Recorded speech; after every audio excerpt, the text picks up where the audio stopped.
নমস্কার বন্ধুরা, Anushka painting tips চ্যানেলে আপনাদেরকে স্বাগতম। আজকে আমি আঁকতে চলেছি শিক্ষক দিবস উপলক্ষে সর্বপল্লী রাধাকৃষ্ণের একটা প্রতিকৃতি। পেন্টিংটা আঁকার জন্য প্রথমে একটা রাফ স্কেচ আমি করে নেব, আউটলাইন, যেটা হুবহু এক নাও হতে পারে, তবু স্ট্রাকচারগত দিক থেকে যেন ঠিকঠাক থাকে। মোটামুটি সেটা ভুলও হতে পারে। রাফ স্কেচ এটাকেই বলা হয়, নট ফাইনাল। মাপজোক নিয়ে মেজারমেন্ট করে আস্তে আস্তে কাজটা করতে হবে। তারপর তাতে চোখ, নাক আর ঠোঁটের যে মেজারমেন্টটা অনুমানের উপর নির্ভর করে কাজটা করতে হবে। তবে তাড়াহুড়ো করার কোনো প্রয়োজন নেই, ধীরে সুস্থে কাজটা করা প্রয়োজন। চেষ্টা করবে ফ্রি হ্যান্ড প্র্যাকটিস করার। ফ্রি হ্যান্ড প্র্যাকটিসটাই তোমাকে একটা লেভেলে নিয়ে যাবে। কারণ ইউটিউবেতে অনেক চ্যানেল আছে, দেখবে গ্রাফ পদ্ধতিতে পোর্ট্রেট আঁকছে এবং কাজও করছে ভালো, কিন্তু সেই যে পদ্ধতিটা আমার মনে হয় আলটিমেটলি একটা ভুল পদ্ধতি। সেটা সকলের ক্ষেত্রে নাও হতে পারে, কিন্তু আমার যেটা মনে হয়, কারণ গ্র্যাফ করে কাজ করছো মানে একটা জিনিস খেয়াল রাখতে হবে যে তুমি কিন্তু তোমার স্বতন্ত্রতাটা বেরিয়ে তুমি অনলি সেই গ্র্যাফটাকে কপি করার চেষ্টা করছো, ঠিক আছে? যেটা একটা আর্টিস্টিক স্কিল তোমাকে ডেভেলপ করতে দেবে না।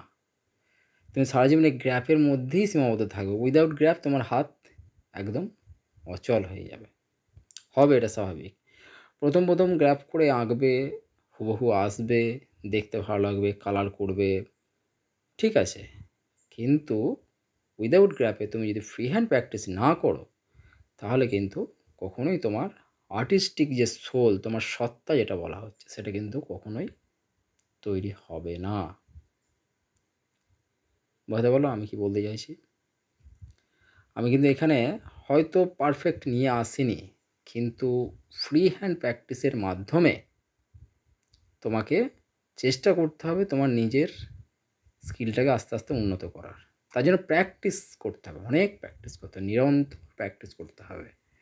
একটা দুটো নয়, 10টা 15টা 20টা, যে কোনো পোর্ট্রেটের মুখ, তুমি যে কোনো ঋষি মুনি ঋষি, সিনেমা অ্যাক্টর অ্যাক্ট্রেস, ঠিক আছে, তারপর তোমার ফ্যামিলি, মা বাবা ভাই বোন, বিভিন্ন রকমের পোর্ট্রেট তুমি অবজার্ভ করবে, দেখবে, শুনবে, বুঝতে হবে, ঠিক আছে?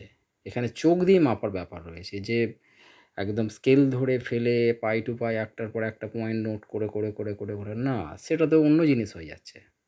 সেটা করা মানেই যা, আর ছাপ তুলে করা হয় তাই। হ্যাঁ, যেরকম লাইট টেস্ট আগে আমরা ছোটোবেলায় করতাম, তোমরা অনেকেই জানো, তবে আমার ভিউয়ার্সরা অনেক, তোমরা যারা রয়েছো, ছোটো ছোটো ভাই বোনেরা রয়েছো, শিক্ষকরা রয়েছো এবং গার্জেনরাও রয়েছো, তবে তাদের মধ্যে আমি বলবো তোমরা গ্র্যাফ পদ্ধতি ছাড়া, গ্রিড মেকিং ছাড়া প্র্যাকটিস করার চেষ্টা করবে, তাহলে তোমাকে লং টার্মের জন্য অনেক বড় একটা সাফল্য দেবে। এবার তুমি যদি চাও যে না আমার শর্ট টার্মেরই, তাহলে গ্র্যাফ বা গ্রিড যেটাই বলে থাকো না কেন সেটা করতে পারো। কিন্তু আমার রেকমেন্ডেশন, তুমি টেরা বাঁকাই আঁকো বা যাই আঁকো, চেষ্টা করবে তোমার মতন করে করার। হুবহু না এলেও চেষ্টাটাই তোমাকে কিন্তু একদিন অনেক বড় জায়গায় নিয়ে যাবে। এই চ্যানেলে আমি অনেক সাবজেক্ট ওয়াইজ ড্রয়িংও আপলোড করছি, আউটলাইন। হয়তো রং করার মতো সময় হয়তো পেয়ে উঠতে পারবো না, তবে তোমরা চেষ্টা করবে আমার চ্যানেলকে ফলো করার, ভালো লাগলে সাবস্ক্রাইব করবে, সকলকে শেয়ার করবে। সঠিক পদ্ধতিতে সঠিক নিয়মে ছবি আঁকা শিখতে গেলে আমার চ্যানেলকে ফলো করো। সবচেয়ে শেষে আমি রাবারে করে রাফ স্কেচটাকে মুছে দেব। ঠিক আছে?